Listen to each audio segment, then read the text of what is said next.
रात को आसमान में देखो, क्या दिखता है? टिमटिमाते तारे जैसे काले मखमल पर हीरे बिखरे हो। हर एक रोशनी एक दूर का सूरज है, कुछ हमारे सूरज से छोटे, कुछ बड़े। लेकिन इन तारों के आगे क्या है? हम जिस ब्रह्मांड में रहते हैं वो असल में कितना बड़ा है? अपनी आंखों से भी हम अंतरिक्ष की विशालता देख सकते हैं। आसमान में फैली हुई दूधिया रोशनी, जिसे हम आकाशगंगा कहते हैं, वो हमारी अपनी गैलेक्सी है। इसके अंदर हमारे सूरज जैसे अरबों तारे हैं, हर एक अपना एक सोलर सिस्टम।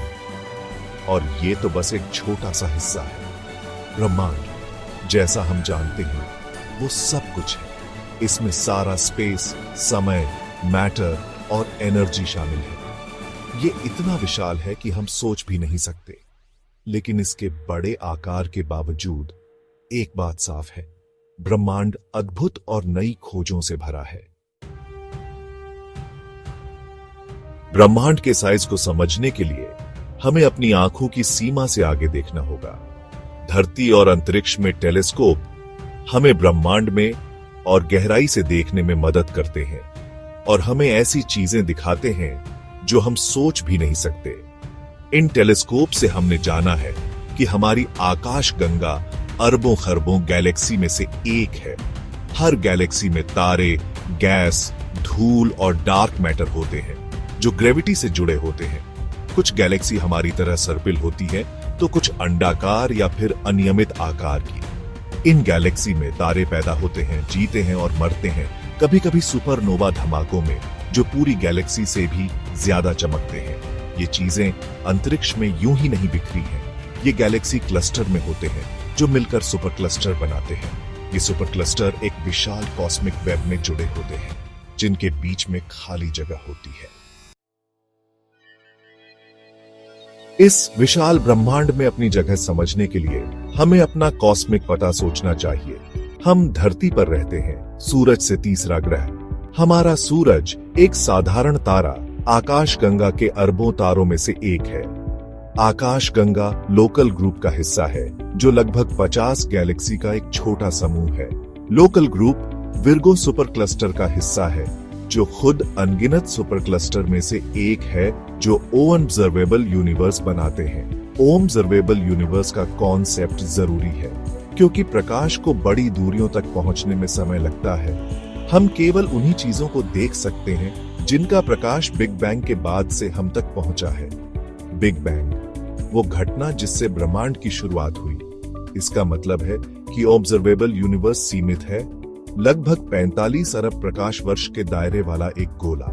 लेकिन इसका मतलब ये नहीं कि ब्रह्मांड वहीं खत्म हो जाता है।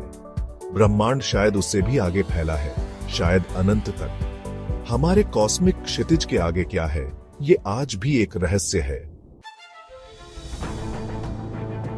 ब्रह्मांड के साइज को मील या किलोमीटर में समझना मुश्किल है। धरती से सूरज की दूरी लगभग 13 करोड़ मील भी ब्रह्मांड के हिसाब से बहुत कम है। इन बड़ी दूरियों के लिए एस्ट्रोनॉमर्स प्रकाश वर्ष का इस्तेमाल करते हैं।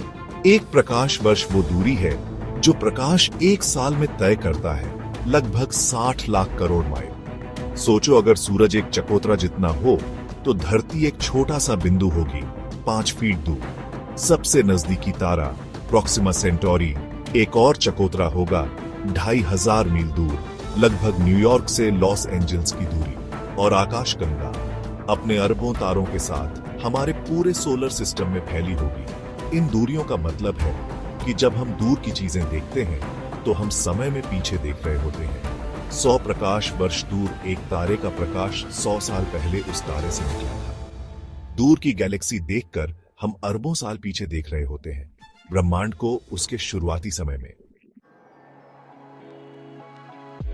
भाग 5, अंधेरे में रोशनी की किरण।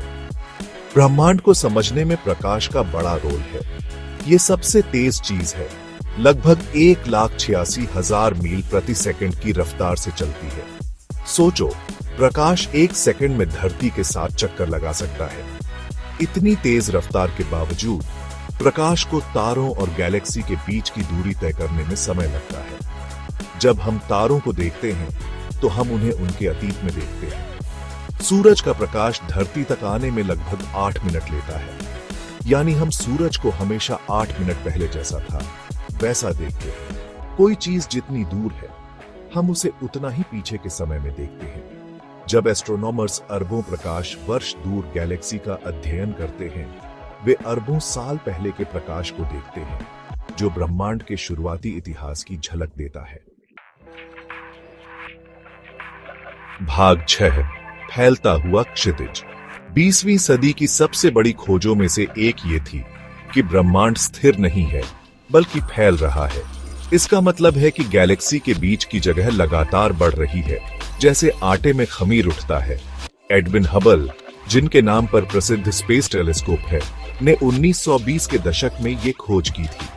दूर की गैलेक्सी से आने वाले प्रकाश का अध्ययन करके उन्होंने देखा कि वे सभी हमसे दूर जा रही हैं और कोई गैलेक्सी जितनी दूर थी उतनी ही तेजी से दूर जा रही थी। इससे पता चलता है कि ब्रह्मांड कभी बहुत छोटा और घना था। अगर हम कॉस्मिक घड़ी को बहुत पीछे ले जाएं, तो हम एक ऐसे बिंदु पर पहुंचते हैं जहां सारा स्पेस और समय एक छोटे से और बहुत गर्म बिंदु में सिमटा हुआ था। बिग बैंग का शुरुआती बिंदु। ब्रह्मांड का विस्तार एक निरंतर प्रक्रिया है और इसका ब्रह्मांड के भविष्य पर गहरा प्रभाव पड़ेगा। जैसे जैसे ब्रह्मांड का विस्तार होगा, गैलेक्सी एक दूसरे से दूर होती जाएंगी और पदार्थ का औसत घनत्व कम होता जाएगा। ब्रह्मांड का अंतिम भाग्य क्या होगा? क्या यह हमेशा के लिए फैलता रहेगा या अंततः वापस अपने आप में गिर जाएगा? यह कॉस्मोलॉजी में अनुसंधान का एक सक्रिय क्षेत्र बना हुआ है। भाग 7, गैलेक्सी गलोर, कॉस्मिक सागर में द्वीप। गैलेक्सी ब्रह्मांड की बिल्डिंग ब्लॉक हैं, तारों, गैस और धूल के विशाल द्वीप जो गुरुत्वाकर्षण के अदृश्य हाथ से एक साथ जुड़े हुए हैं।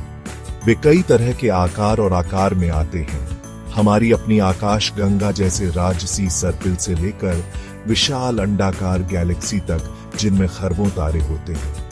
हमारी अपनी आकाश गंगा की तरह सर्पिल गैलेक्सी अपनी सुंदर सर्पिल भुजाओं से पहचानी जाती है, जहां नए तारे लगातार पैदा हो रहे हैं। दूसरी ओर अंडाकार गैलेक्सी अधिक गोल होती है और इनमें तारों की पुरानी आबादी होती है। अनियमित गैलेक्सी में एक निश्चित आकार का अभाव होता है और अक्सर ये गैलेक्टिक टकराव या परस्पर क्रियाओं का परिणाम होती है। ये गैलेक्टिक महानगर ब्रह्मांड में बेतरतीब ढंग से बिखरे हुए नहीं हैं, बल्कि समूहों और महासमूहों में व्यवस्थित हैं। ये संरचनाएं एक विशाल कॉस्मिक वेब में आपस में जुड़ी हुई हैं, जो ब्रह्मांड में सबसे बड़ी ज्ञात संरचनाएं बनाती हैं। भाग 8, कॉस्मिक सागर में एक बूंद। जैसा कि हमने ब्रह्मांड की विशालता का पता लगाया है, हमारे कॉस्मिक पते से लेकर सितारों और आकाश गंगाओं के बीच की दिमाग चकरा देने वाली दूरियों तक विस्मय और विनम्रता की भावना महसूस करना आसान है। चीजों की भव्य योजना में हमारा ग्रह एक विशाल ब्रह्मांडीय समुद्र में एक साधारण तारे की परिक्रमा करने वाला एक छोटा सा कण मात्र है। आकाश गंगा, हमारी घरेलू आकाश गंगा, देखने योग्य ब्रह्मांड में बिखरी हुई अरबों आकाश गंगाओं में से एक है। फिर भी इस विशाल और उदासीन ब्रह्मांड में जीवन, जैसा कि हम जानते हैं, हमारे छोटे से नीले ग्रह पर उत्पन्न हुआ।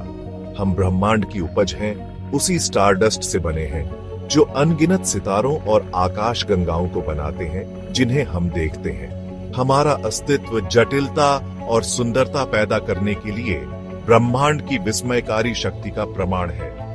जैसे जैसे हम ब्रह्मांड का पता लगाना जारी रखते हैं, हमें ब्रह्मांड में अपने स्थान की लगातार याद दिलाई जाती है। हम अपने से कहीं बड़ी किसी चीज का हिस्सा हैं।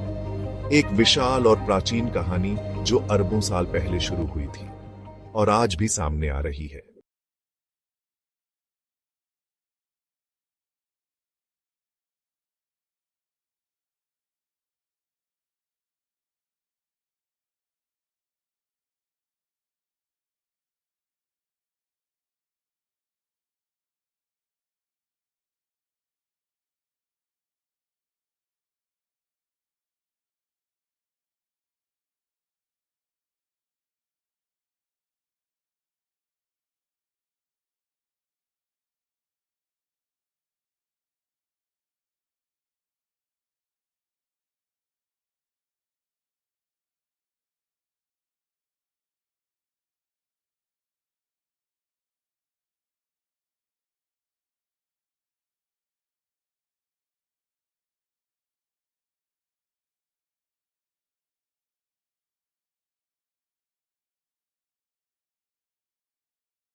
जो समय की शुरुआत तक फैली हुई है।